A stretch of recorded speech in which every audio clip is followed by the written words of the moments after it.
Всем привет, ребят, меня зовут Слава, вы на канале Проспект, и в этом видео я вам покажу, как сделать эпичный эффект разгона, как у продюсера Mau-P.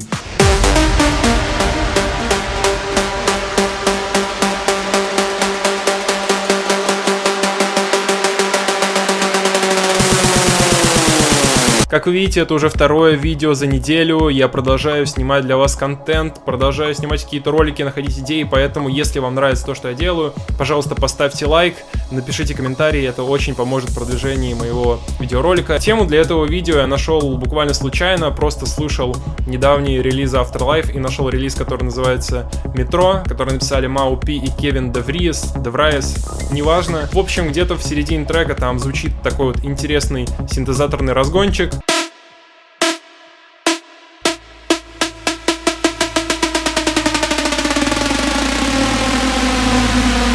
Я решил попробовать сделать что-то подобное в FL Studio. Я думаю, что многим это будет интересно. Как и обычно, все материалы с этого видео будут доступны у меня на Boosty канале, поэтому, если вам интересно, подпишитесь, а мы уже переходим непосредственно в сам проект. Ну что, ребят, вот мы в самом проекте. Специально, чтобы вам было удобнее, я все дорожки, которые здесь задействованы, сгруппировал в отдельную группу, которая называется Lead. Как вы видите, у нас тут вот это вот лишнее я, пожалуй, удалю. У нас три основных дорожки, соответственно, первая — это сам синтезатор, сам звук, который мы будем разгонять. Звучит он вот так.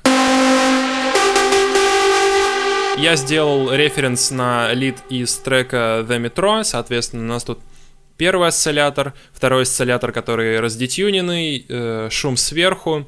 Вот такой вот пресет, его вы можете найти на Boosty, как и, в принципе, весь этот проект. У нас есть ровно такой же пресет, но с небольшой доработочкой, о которой я расскажу попозже. И у нас есть самое важное, у нас есть арпеджиатор. То есть вот этот эффект разгона, он делается с помощью арпеджиатора, либо встроенного в вашу давку. Например, в Ableton есть арпеджиатор, то есть вы можете этот арпеджиатор накинуть на свой синтезатор и добиться этого эффекта. Но в FL Studio, если честно, я не знаю, как работать со встроенным арпеджиатором, поэтому я взял такой арп, который называется Ктулху, это Xsphere Records, то есть ребята, которые делают и Serum.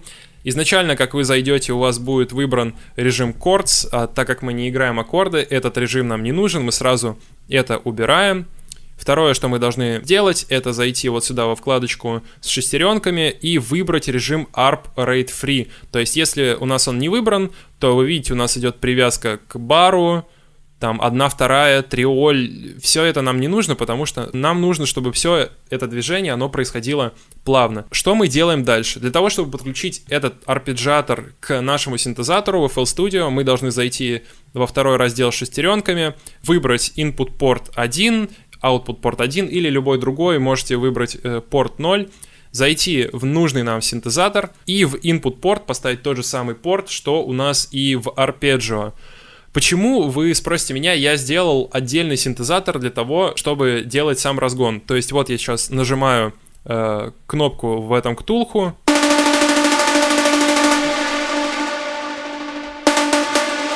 И вы слышите то, что у нас как раз играет вот эта вот повторяющаяся нота, и в зависимости от того, какую герцовку я выбираю, у нас, соответственно, с такой же скоростью проигрывается и нота.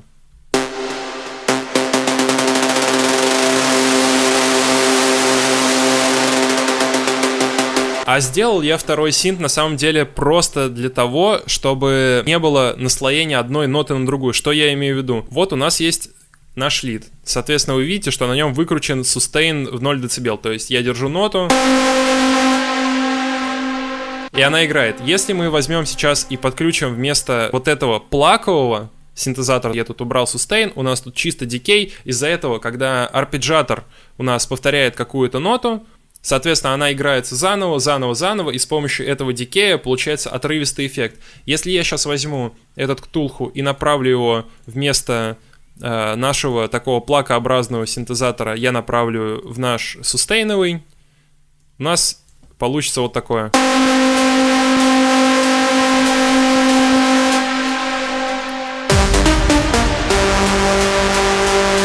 То есть вы слышите то, что это просто становится одной сплошной сосиской, и единственное, что там колеблется, это такой призвук шума сверху. То есть весь такой эффект разгона нужно повторять его на каких-то плакообразных звуках, то есть на каких-то, может быть, коротких басах, пресетах, которые вы нашли у себя, либо каких-то как раз-таки плаках там или пианообразных звуков, чтобы этот эффект у нас, собственно, сработал. Поэтому давайте я сейчас зайду в настройки своего синтезатора и опять подключу, собственно, наш плаковый синт. И как вы слышите,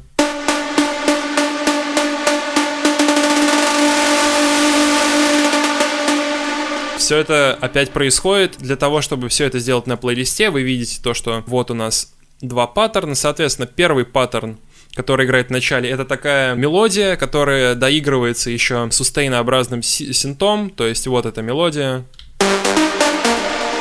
И после того, как она проигрывается, у нас паттерн переключается уже на наш плаковый синтезатор и пиано-роли нашего Ктулху. Я прописываю нужную ноту, выбираю тональность, соответственно, у нас тут тональность G. Я выбираю G и автоматизирую, собственно, сам рейд. То есть я открываю Ктулху, нажимаю эту кнопку, нажимаю рейд, и у нас появляется вот такая автоматизация. И как видите, то, что она нарастает.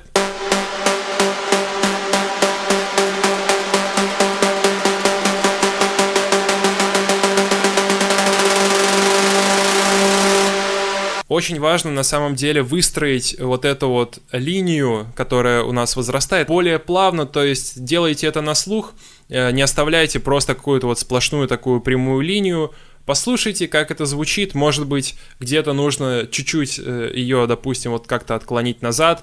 Все это делается абсолютно на вкус. Обязательно выкручивайте ручку Gate в арпеджиаторе Ктулху на полную, потому что если вы этого не сделаете, то, соответственно, у нас Ктулху он будет обрезать длину самой ноты, что нам не нужно, я ее просто оставил на максимально. Также включите ретрик и включите link length, то есть чтобы у нас длина, которая прописана в пиано-роли, она соответствовала длине ноты, которая играется в синтезаторе, ну или что-то типа того.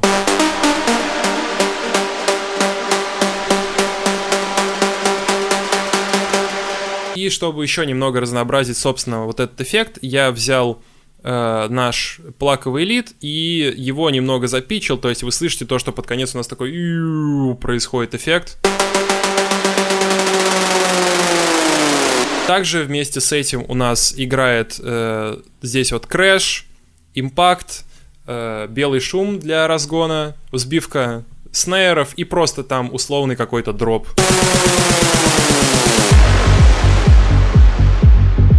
Такой ролик получился, ребят. Всем спасибо, что досмотрели до конца. Если вам понравилось, поставьте лайк, оставляйте комментарий, на какую тему мне снимать следующие видеоролики. Если вам интересно следить за мной, то подпишитесь на мой канал на YouTube, подпишитесь на меня ВКонтакте. Если хотите как-то финансово поддержать мой контент, мои начинания, то, пожалуйста, заходите на Boosty. К тому же вы получите очень много интересных материалов с моих предыдущих роликов. А всем спасибо, что были со мной, всем удачи и всем пока.